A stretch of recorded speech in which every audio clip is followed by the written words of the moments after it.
નમસ્કાર, મની મેનેજરના દીપોત્સવ સ્પેશિયલ એપિસોડમાં આપનું સ્વાગત છે અને આપ સૌને દિવાળીની તેમજ નવા વર્ષની ખૂબ ખૂબ શુભકામનાઓ. તો આવનારા વર્ષને આપને માટે સમૃદ્ધિ સર્જન કરનારું વર્ષ કેવી રીતે બનાવી શકાય તે અંગેની આજે આપણે ચર્ચા કરીશું અને આ ચર્ચામાં મારી સાથે જોડાઈ રહ્યા છે મની એડ્યુ સ્કૂલના ફાઉન્ડર અર્નવ પંડ્યા, ટ્રાન્સેટ કેપિટલના ડિરેક્ટર ઇન્વેસ્ટમેન્ટ કાર્તિક ઝવેરી અને ફૂલ સર્કલ ફાઇનાન્શિયલ પ્લાનર્સ અને એડવાઇઝર્સના કલ્પેશ આશર.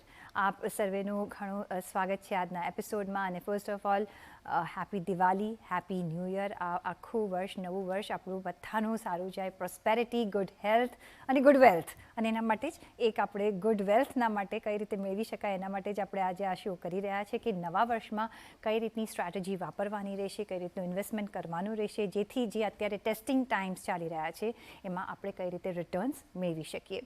તો અનુજી, ફર્સ્ટ એન્ડ ફોરમોસ્ટ અત્યારે જે સિચ્યુએશન જોઈ રહ્યા છીએ, global situation, global markets, Jio political situation અને ડોમેસ્ટિક જે સિચ્યુએશન આપણે જોઈ રહ્યા છે, જે નવા વર્ષની જે સ્ટ્રેટેજી આપણે અપનાવવાની રહેશે એ કઈ રીતની અપનાવવાની રહેશે અને કઈ રીતે ઇન્વેસ્ટર્સ માટે એક ચેલેન્જિંગ સિચ્યુએશન બની શકે છે, looking at the volatility of the Indian markets, global માર્કેટ્સમાં જે અનસર્ટનિટી છે અને હાયર જે ઇન્ફ્લેશન આપણે રેટ્સ જતા જોઈ રહ્યા છે.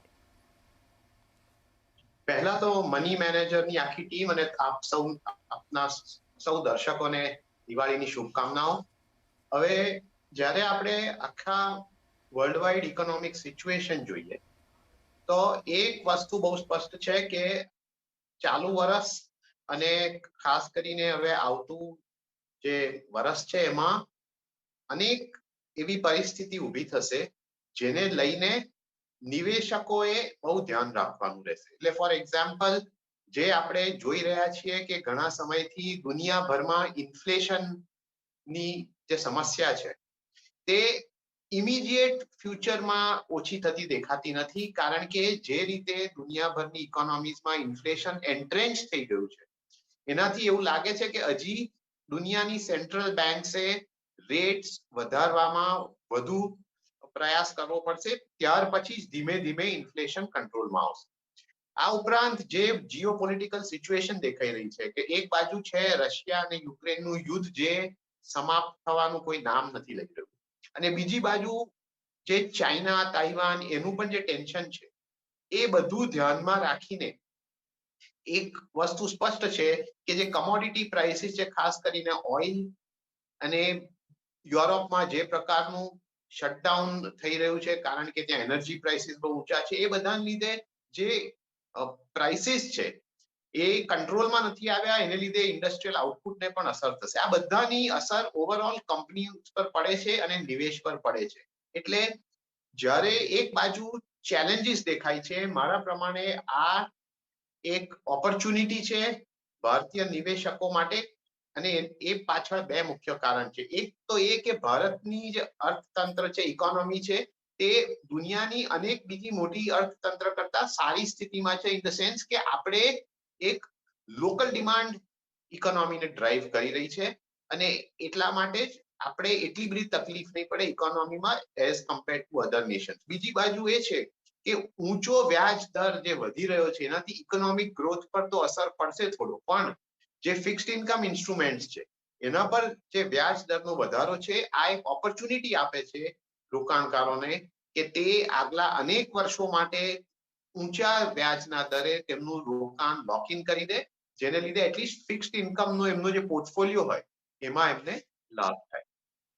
એબ્સોલ્યુટલી આ એક ચેન્જિંગ ટાઈમ્સ છે અને અત્યારે આપણે એનો ફૂલ એડવાન્ટેજ લેવાનો છે, કારણ કે જે ઇન્ટરેસ્ટ રેટ્સ છે કદાચ આગળ જતાં એ વધે નહીં, એટલે અત્યારે આપણે એક ઇમ્પોર્ટન્ટ જંક્ચર પર છે કે આપણે એક સાવચેતીથી અને એક સારી રીતે આપણે ઇન્વેસ્ટમેન્ટ્સ આપણા કરવાના છે. પણ કાર્તિકભાઈ, લાસ્ટ 2 years આપણા એવા જોયા કે આપણે વધારે ઇક્વિટીમાં રિટર્ન્સ મળ્યા અને હવે આપણે એવું સિચ્યુએશન જોઈશું કે આપણે એક ઓવર ધ કાઉન્ટર, આપણે ઓવર ધ એસેટ ક્લાસીસ આપણે એક સ્પ્રેડ હવે વધારી શકીશું અને આપણા જે આપણો ફંડા હોય છે એક ફાઇનાન્શિયલ પ્લાનિંગનું કે એક બેલેન્સ સિનારીઓ રાખવાનો ઇન્વેસ્ટમેન્ટ કરતી વખતે. નવા વર્ષ માટે તમારી હવે કઈ રીતનું આપણે એક ફેક્ટર ધ્યાનમાં રાખવું પડશે, કયા પરિબળો આપણે ધ્યાનમાં રાખવા પડશે અને ચૂઝ કરવા પડશે આપણા એસેટ ક્લાસીસ, અને કયા રેશિયોમાં આપણે આગળ જતાં ઇન્વેસ્ટમેન્ટ કરવાનું રહેશે? પ્રીતિ, તમને CNBCની ટીમને, આપણા બધા દર્શક મિત્રોને દિવાળીની શુભકામનાઓ અને સાથે સાથે જ સાલ મુબારક. આઈ હોપ કે આ આગળનું વર્ષ તમારા માટે ઘણું લાભદાયક રહે. જે આપણે છેલ્લા 2 વર્ષમાં જોયું છે ને, એ તો ઓફકોર્સ આપણે ઇક્વિટી બજારમાં ઘણો બધો પ્રોફિટ કર્યો. એટ ધ સેમ ટાઈમ મને જ લાગતું કે એ પ્રોફિટ કરવાનો જે દોર છે હજી પૂરો થઈ ગયો છે. I think there is a લોટ મોર, ઘણું બધું આવવાનું છે. ઘણા બધા ક્ષેત્રોમાં બહુ જબરજસ્ત તેજી મને દેખાઈ રહી છે અત્યારે. ઇટ ઇઝ એવું કહેવાય ને કે જ્યારે દુનિયામાં તકલીફ થતી હોય, જ્યારે ક્યાંક ક્રાઇસિસ હોય, ડિપ્રેશન હોય, રિસેશન હોય, ત્યારે સૌથી વધારે પાવરફુલ જે તેજીની બજાર બનતી હોય છે એ જ સમયે એનો જન્મ થતો હોય છે. એની જ સાથે કેટલી એવી કંપનીઝ છે કે જે આવી સિચ્યુએશનમાં સૌથી વધારે નફો કરે છે. એ લોકોની જિંદગીનો સારામાં સારો નફો કે સારામાં સારો નફાનો ગાળો કે જે પીરિયડ હોય છે 5 વર્ષ 10 વર્ષનો, એમાં એ લોકો મેક્સિમમ પ્રોફિટ કરે છે. ઘણી બધી ટાટાની કંપનીઝ બહુ પ્રોફિટ કરી રહી છે આ સમયમાં because of world wide crisis. એટલે આ બધી ક્રાઇસિસ એક બાજુ છે, ઓપોર્ચ્યુનિટી આપણા માટે બીજી બાજુ છે, ડોમેસ્ટિક માર્કેટ છે. સો રેશિયોઝની આપણે વાત કરીએ, આઈ વુડ સ્ટીલ સે કે જો તમે મિડ એજના છો અને જનરલ આપણે as a rule of thumb વાત કરીએ તો એટલીસ્ટ 60 to 70% એક્વિટીમાં તમારું એલોકેશન હોવું જ જોઈએ. એબ્સોલ્યુટલી રહે. એક 20 થી 30% જો તમારે કરવું હોય તો તમે ફિક્સ્ડ ઇન્કમમાં નાખી શકો છો, અને એમાં પણ ઇન્ટરેસ્ટ રેટ્સ એવા લેવલ ઉપર છે કે જ્યાં તમને 7%, 8%, 9% આગળના 5 થી 10 વર્ષના ટાઈમ ફ્રેમ સુધી તમે લોક કરી શકો છો. એ પોસિબિલિટી છે. રાઇટ ફ્રોમ 20-year પ્રોડક્ટ્સ જેમ ઇન્સ્યોરન્સ અને એન્યુઇટી પ્રોડક્ટ્સ, કે તમે સ્મોલ 2 થી 3 વર્ષના ટાર્ગેટ મેચ્યોરિટી પ્રોડક્ટ્સ લો, કે ઇવન 1 વર્ષનું તમે બેન્કિંગ PSU ફંડ્સ લો, શોર્ટ ટર્મ ફંડ્સ લો, એમાં પણ વ્યાજ દરોમાં વધારો થઈ ગયો છે. એટલે that is a good idea. તમારે જો NBFCsમાં જવું હોય તો ત્યાં તમને 7.5-8% આસપાસનું રિટર્ન્સ મળી રહ્યું છે. So there are lots of these options. તો 20 થી 30% પૈસા તમે એમાં નાખી શકો છો. ગોલ્ડમાં મને એક ઇન્ટરેસ્ટિંગ ઓપોર્ચ્યુનિટી દેખાય છે. આમ તો ગોલ્ડ છે ને, આપણે કહેતા હોઈએ છીએ કે તમારે રાખવું હોય તો રાખો અને 2-5%થી વધારે નહીં, પણ અત્યારે મને 10%ની તક દેખાઈ રહી છે. એનું કારણ એ છે કે ગોલ્ડમાં લગભગ 20%નો ડોલરના ભાવમાં, એટલે ડોલર્સ પર આઉન્સમાં જે 2000નો ભાવ હતો ફેબ્રુઆરી માર્ચમાં, ત્યાંથી પડીને અત્યારે લગભગ 20% જેટલો ભાવ ડાઉન થઈ ગયો છે. $1,600-1,700 ભાવ છે. ઓકે, એની સામે ઇન્ડિયન રૂપી આપણો ડેપ્રિશિએટ થઈ ગયો છે લગભગ 10-12%, એટલે બહુ દેખાતું નથી.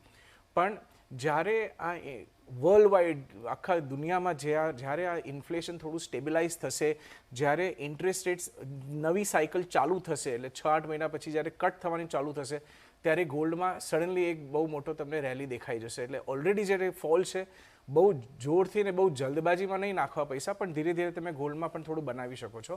તમને આગળના 1-2 વર્ષમાં ડેફિનેટલી તમે 10-1% પૈસા ગોલ્ડમાં રાખશો તો પૈસા મળશે.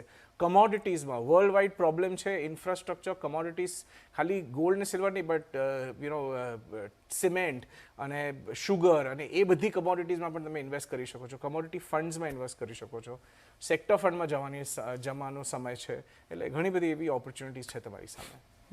તો નવું વર્ષ એક ફૂલ ઓફ ઓપોર્ચ્યુનિટીઝ લઈને આવી રહ્યું છે. એક કોન્સન્ટ્રેટેડ હવે મે બી અપ્રોચ આપણે નહીં રાખવો પડે. પણ કલ્પેશભાઈ, આપણો market is divided, or market is not divided. આપણે as a investor we are divided, rather I will say that.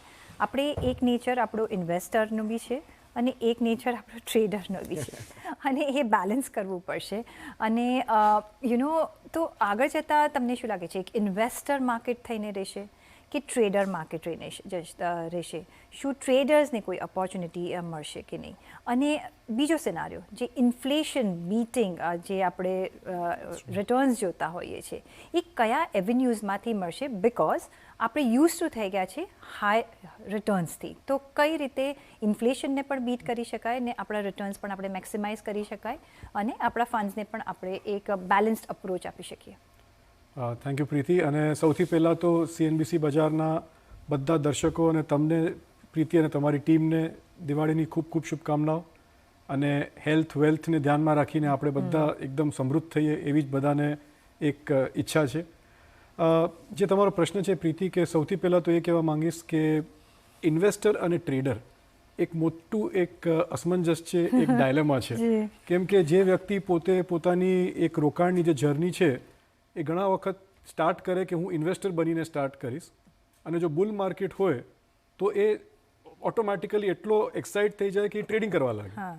અને એ જ વ્યક્તિ જો ટ્રેડરના માઇન્ડસેટથી ચાલે અને જો બજાર પડી ગયું તો એનો સેમ કોલ જે શોર્ટ કોલ હતો એ ઓટોમેટિકલી પછી એ ઇન્વેસ્ટરમાં બદલાઈ જાય છે.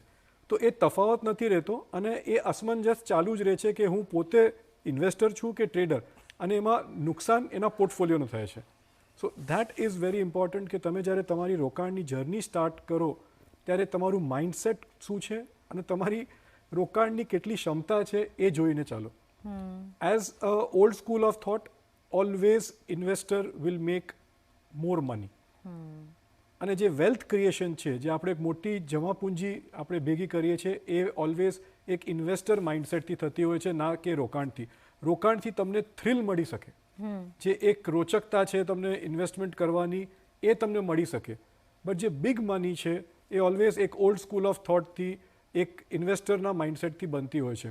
અને આમાં પણ એક બીજી એક ડાયલેમા છે પ્રીતિ, કે લોંગ ટર્મ અને શોર્ટ ટર્મનું પેરામીટર શું.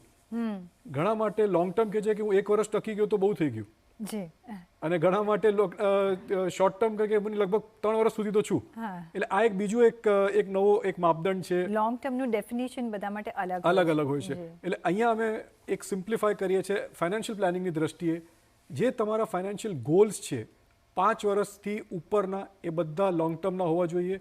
એના માટે જે એક ઇન્સ્ટ્રુમેન્ટ છે એ ઇક્વિટી છે. 5 વર્ષથી ઓછા કે લગભગ 3 થી 5 વર્ષના તમારા ગોલ હોય, એના માટે તમે એક મિક્સ કે એક હાઇબ્રિડ પ્રોડક્ટ લઈ શકો કે 50-50 ઇક્વિટીને ડેટમાં નાખી શકો.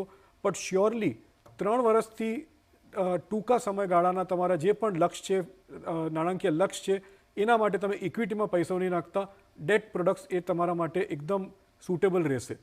સેકન્ડ જે તમે વાત કરી પ્રીતિ, કે ઇન્ડિયન માઇન્ડસેટ જે છે આઈ થિંક ઘણું ઇવોલ્વ થઈ ગયું છે. અને આપણે છેલ્લા લગભગ આપણે કહીએ કે 10 વર્ષની એક દાયકો જે હતો, એમાં તમે જુઓ કે ઇવન મ્યુચ્યુઅલ ફંડ ઇન્ડસ્ટ્રી, જે લગભગ 2012માં 7.5 લાખ કરોડની મ્યુચ્યુઅલ ફંડ ઇન્ડસ્ટ્રી હતી, આજે લગભગ છેલ્લા 10 વર્ષમાં 40 લાખ કરોડની આજુબાજુ આવીને ઊભી રહી ગઈ છે. અને ઇટ ઇઝ ગ્રોઈંગ. આજે લગભગ 12,000 કરોડ પર મંથની ફક્ત મંથલી SIP આપણને મળે છે. અને એ એક મોટું આપણે એક કહીએ કે અપ્રિસિએશન કહેવાય આપણા રિટેલ ઇન્વેસ્ટર માટે, કે એમનું માઇન્ડસેટ આખું એક ચેન્જ થયું છે.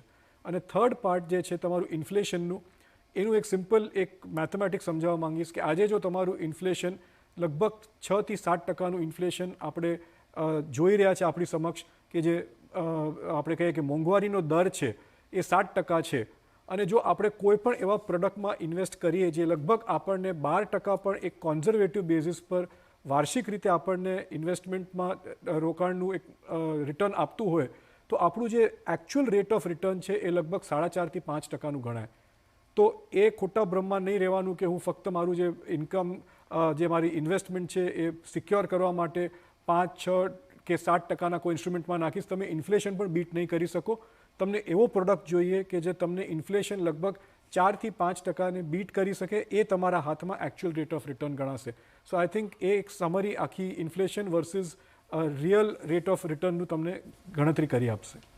ઓકે, તો એક આપણે કેલ્ક્યુલેટેડ રિસ્ક લેવાનું છે ને, એમાં કેલ્ક્યુલેશન્સ ઘણા બધા રોલ પ્લે કરશે, અને પછી તમારે એક ઇન્વેસ્ટમેન્ટ સ્ટ્રેટેજી ઇન્ડિવિજ્યુઅલી, કારણ કે જે તમારા માટે સારું હોય કદાચ મારા માટે ન હોય, એટલે તમારે ગોલ્સને આધારિત જ આગળ ચાલવાનું છે, ને જે આપણો ફાઇનાન્શિયલ પ્લાનિંગનો એક થંબ રૂલ પણ છે. આપણે વધારે ચર્ચા કરીશું, પણ એ પહેલાં મારે લઈ લેવો પડશે એક બ્રેક. તો બ્રેક લઈશું પાછા ફરીશું. જોડાયેલા રહેજો અમારી સાથે.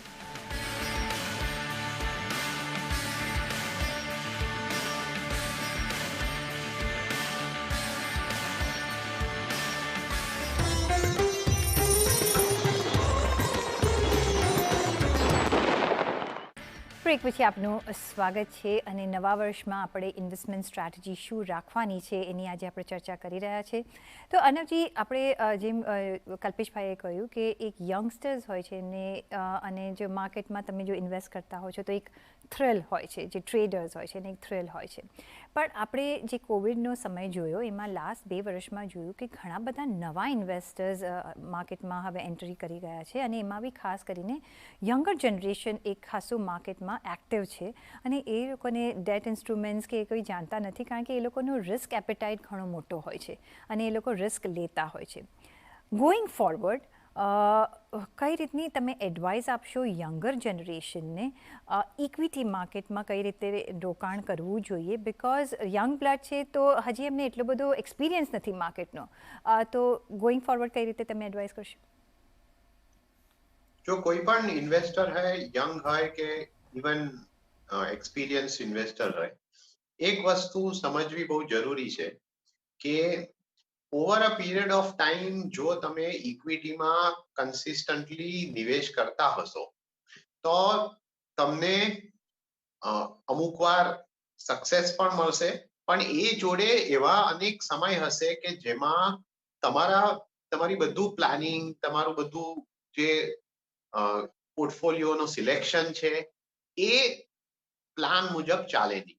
એટલે કઠિન સમય આવે જ છે અને ઇક્વિટીમાં એ કઠિન સમય પાર પાડવો સૌથી વધુ મહત્વનો છે. કારણ કે એકવાર તમે પૈસા તો નાખી દીધા, પણ રેગ્યુલરલી નિવેશ કરવું, જો તમને કોન્ફિડન્સ હોય ઇક્વિટી માર્કેટ્સ પર, ભારતીય અર્થતંત્ર પર, તમારા ફંડ સિલેક્શનમાં કે ઇક્વિટીના સિલેક્શનમાં, તો તમારે એમાં બન્યા રહેવું જોઈએ. એ બહુ મહત્વનું છે. કારણ કે ઇક્વિટી માર્કેટ એવું નથી કે તમને રેગ્યુલરલી એક ફિક્સ્ડ રેટ ઓફ રિટર્ન આપશે. એવું બહુ જ બને છે કે અમુક વસ્તુ અમુક વર્ષો સુધી પડી રહે, પછી સડનલી 4 મહિનામાં, 6 મહિનામાં 2-3 ગણી થઈ જાય. એટલે ઇક્વિટીમાં જે રિટર્ન આવે છે તે આમ રેગ્યુલર નથી હોતું, ગમે ત્યારે આવી શકે છે. એટલે જો તમારું લક સારું હોય ને તમને થોડા સમયમાં જ સારું રિટર્ન દેખાય તો તમારે બહુ ખુશ પણ નહીં થવાનું, કારણ કે આ નોર્મલ નથી. એટલે બહુ ખરાબ સમય આવે ત્યારે પણ લાંબો સમય એવો હોય છે કે જ્યારે તમે સારામાં સારી કંપનીમાં નિવેશ કરો તો પણ તમને રિટર્ન દેખાય નહીં. પણ જે ખરાબ સમય આવે છે ઇક્વિટી બજારમાં, આ સમય એકચ્યુઅલી રોકાણકાર માટે બહુ સારો સમય છે એક સારો પોર્ટફોલિયો બનાવવા. કારણ કે જ્યારે આવો સમય હોય છે ત્યારે વેલ્યુએશન ઓવરઓલ ઇક્વિટીમાં નીચે આવે છે અને જ્યારે ઓછા વેલ્યુએશન હોય ત્યારે તમને સારામાં સારી કંપનીઓ જે ફંડામેન્ટલી સાઉન્ડ હોય, જેની પાસે એકચ્યુઅલ રિયલ પ્રોફિટ્સ હોય, જે ગ્રોથની ક્ષમતા રાખતું હોય, એવી કંપનીઓ તમને સસ્તા વેલ્યુએશન પર મળે છે. એક વસ્તુ બહુ ધ્યાનમાં રાખવી જરૂરી છે કે લોકોએ સસ્તો ભાવ અને સસ્તા વેલ્યુએશનમાં ફરક સમજવો જોઈએ. સસ્તો ભાવ એટલે કે ઓછો ભાવ. દરેક ઓછો ભાવ વાળી કંપની સારું વેલ્યુએશન હોય એવું નથી અને દરેક મોંઘી એટલે ઊંચા ભાવ વાળી કંપનીનું ખરાબ વેલ્યુએશન હોય કે ઊંચું વેલ્યુએશન એવું નથી. એટલે સારી કંપની જે તેના પ્રોફિટ્સ મુજબ કયા ભાવે તમને મળે છે એ જોવાનું બધું મહત્વ છે.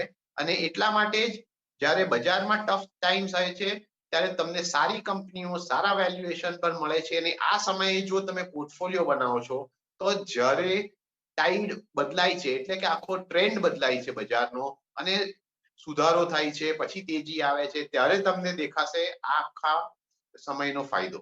એટલે ઇક્વિટીના રોકાણકારો એ પેશન્સ રાખવી જોઈએ, જલ્દી રિટર્ન્સની અપેક્ષા ઓછી રાખવી જોઈએ અને over the longer term actual wealth building પર ધ્યાન આપવું જોઈએ કે જેને લીધે બહુ લાંબા સમય સુધી એમના જે પૈસા છે તે કમ્પાઉન્ડ થાય.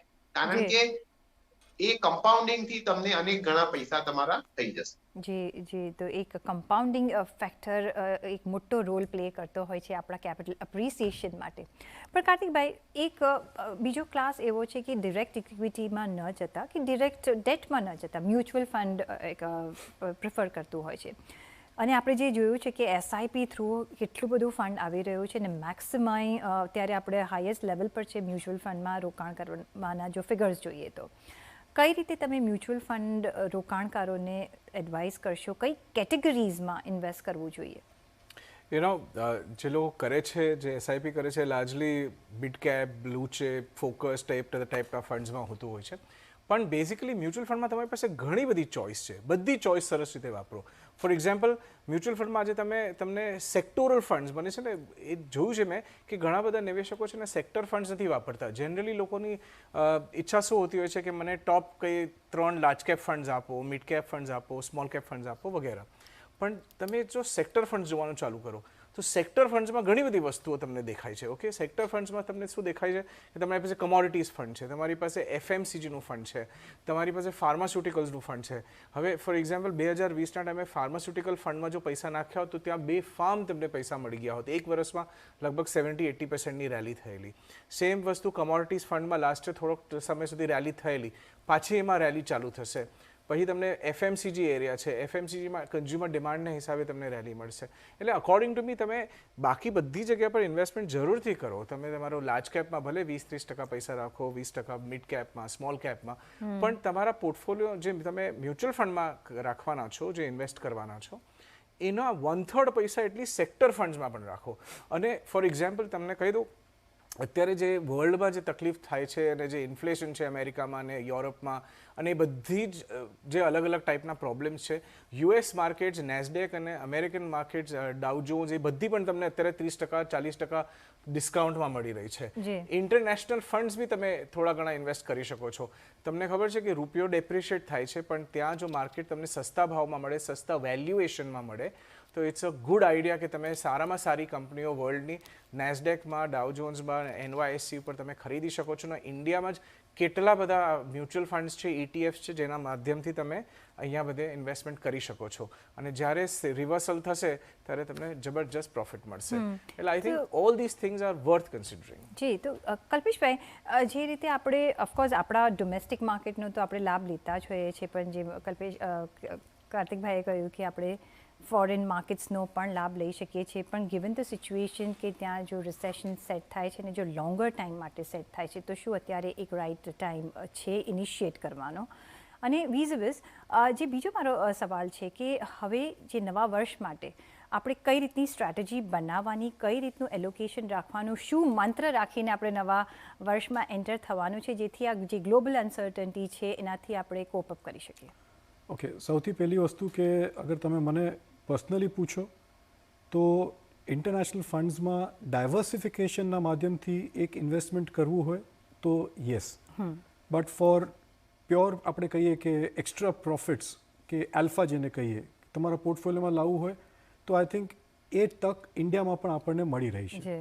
સો ડાયવર્સિફિકેશન માટે તમે જો એક આપણે કહીએ કે 10% ઇન્ટરનેશનલ ફંડ્સમાં રાખીને એટલું જ એનું એક એક્સપેક્ટેશન રાખો, I think that is good enough. કેમ કે અહીંયા શું છે કે એક સીધી વાત, નોન ફાઇનાન્શિયલ વાત પણ કહું છું કે આખી દુનિયા આજે ઇન્ડિયાને એક આઇલેન્ડ ગણી રહી છે, એક ગ્રોથનું એક આઇલેન્ડ ગણી રહી છે, અને હોલ વર્લ્ડ જે છે, પૂરી દુનિયા આજે ઇન્ડિયા સામે જોઈ રહી છે. ત્યારે મારું એક માનવું સિમ્પલ છે કે તો આપણે શું કામ બારે જોવાનું, જ્યારે આપણી પાસે જ એક મોટી ગ્રોથની તક છે, આપણું પોપ્યુલેશન છે, આપણું ઇન્ફ્રાસ્ટ્રક્ચર છે, એટલું ગ્રો થવાનું છે. So why not look at India? અને એ જ એક આપણે કહીએ કે અસેટ એલોકેશનમાં એક આપણી માન્યતા હોવી બહુ જ જરૂરી છે. સેકન્ડ, જે તમે કીધું કે વે અહેડ શું છે, કે વે અહેડ એ છે કે અસેટ એલોકેશનને તમે ભૂલતા નહીં. જેટલી પણ તેજી આવે કે જેટલી પણ તમારી આપણે કહીએ કે મંદી આવે માર્કેટ્સમાં, that is a cycle. Asset allocation is something which is personal. એ તમારી જીવન સાથે તમારું અસેટ એલોકેશન બંધાયેલું છે. જો તમારું અસેટ એલોકેશન પ્રોપર હશે, માર્કેટ બુલિશ હશે કે બેરિશ, તમને રાતના ઊંઘ આવી જશે. કેમ કે જો વિચ ઇઝ વેરી ઇમ્પોર્ટન્ટ. અને જો એ નહીં હોય તો આઈ થિંક માર્કેટ આગળ કેટલું શું કહેવાય, બેસ્ટ બુલ માર્કેટ હશે અને તમારું અસેટ એલોકેશન આગળ પાછળ હશે તો તમે એકદમ આઈ થિંક એક ખોટી સિચ્યુએશનમાં છો. અને થર્ડ જે મંત્ર છે, સિમ્પલ મંત્ર છે, invest in one stock and one fund, which is nothing but India growth fund and Indian equity. એની અંદર એ અમ્બ્રેલામાં બધું આવી ગયું.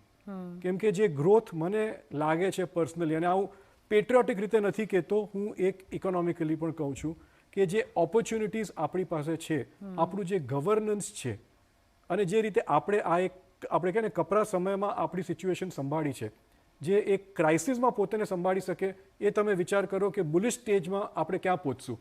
સો ડાયવર્સિફિકેશનના નામ પર international funds yes, but India growth સ્ટોરીમાં મને પૂરેપૂરો ભરોસો છે અને તમારું અસેટ એલોકેશન તમે પર્સનલી સાચવી રાખો. I think that is the hall thing.